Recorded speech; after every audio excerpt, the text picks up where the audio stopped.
Hello everybody, and thank you for sharing your time with me. I'm sending this message through various different channels to reach my dear Russian friends and the Russian soldiers serving in Ukraine. I'm speaking to you today because there are things that are going on in the world that are being kept from you. Terrible things that you should know about. But before I talk about the harsh realities, let me just tell you about the Russian who became my hero. In 1961, when I was 14 years old, a very good friend of mine invited me to come to Vienna and to watch the World Weightlifting Championships. I was in the audience when Yuri Petrovich Vlasov won the World Championship title, becoming the first human being to lift 200 kilograms over his head. And somehow a friend of mine got me backstage. All of a sudden, there I was, a 14-year-old boy, standing in front of the strongest man in the world. I couldn't believe it. He reached out to shake my hand. I still had a boy's hand.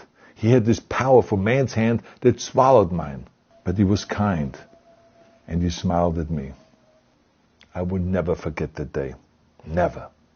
I went home and I put his photo above my bed to inspire me when I started lifting weights. My father told me to take down that picture and to find a German or an Austrian hero.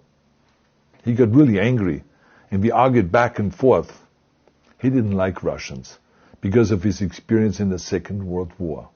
You see, he was injured at Leningrad, where the Nazi army that he was part of did vicious harm to the great city and to its brave people. But I did not take the photograph down, no, because it didn't matter to me what flag Yuri Vlasov carried. My connections to Russia didn't stop there, by the way. Oh, it actually deepened when I traveled there with bodybuilding and for my movies and met all my Russian fans. And on one of those trips, I remember, I met Yuri Vlasov once again. It was in Moscow during the filming of Red Heat, which was the first American movie allowed to film in Red Square.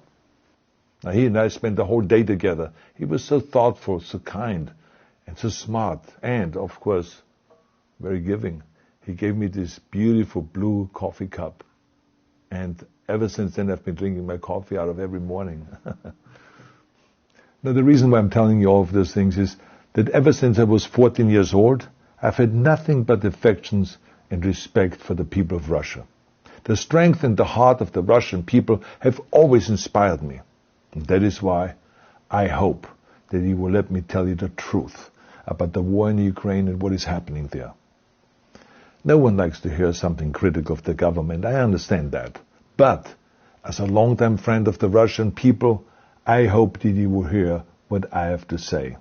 And may I remind you that I speak with the same heartfelt concern as I spoke to the American people when there was an attempted insurrection on January 6th last year, when a wild crowd was storming the U.S. Capitol, trying to overthrow our government.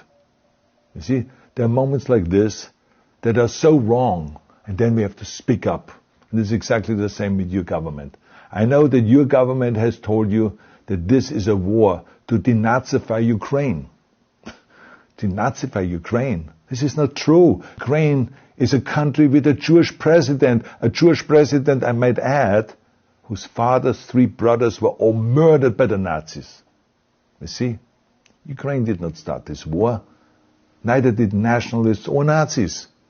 Those in power in the Kremlin started this war. This is not the Russian people's war. No. As a matter of fact, let me tell you, what you should know is that 141 nations at the UN voted that Russia was the aggressor and called for it to remove its troops immediately. Only 4 countries in the entire world voted with Russia. That is a fact.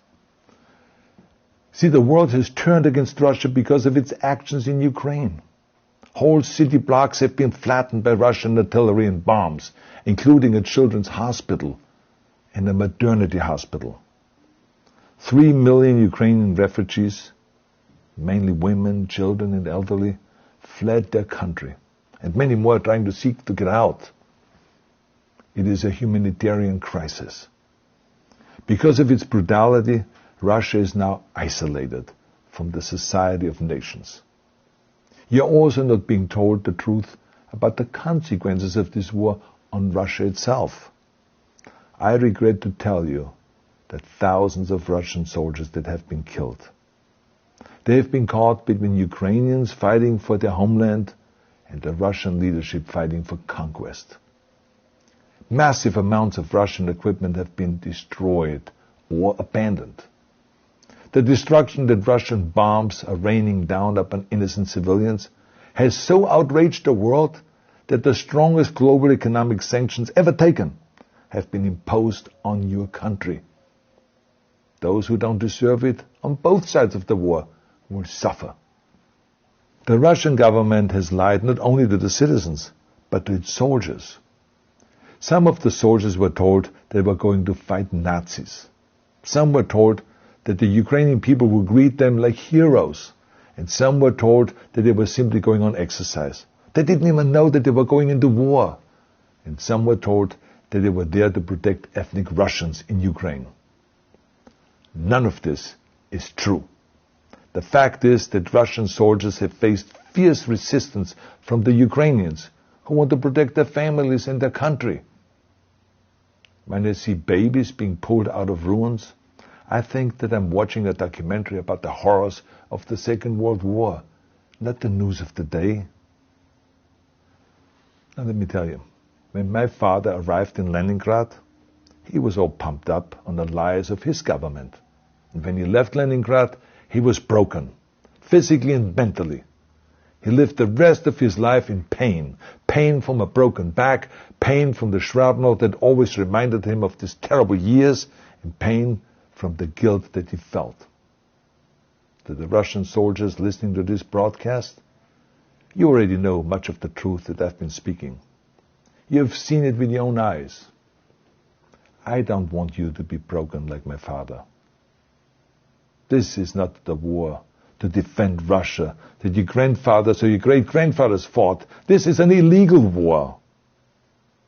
Your lives, your limbs, your futures are being sacrificed for a senseless war condemned by the entire world. Now, to those in power in the Kremlin, let me just ask you, why would you sacrifice those young men for your own ambitions? To the soldiers who are listening to this, remember that 11 million Russians have family connections to Ukraine. So every bullet you shoot a brother or a sister. Every bomb or every shell that falls is falling not on an enemy, but on a school, or a hospital, or a home. I know that the Russian people are not aware of such things are happening.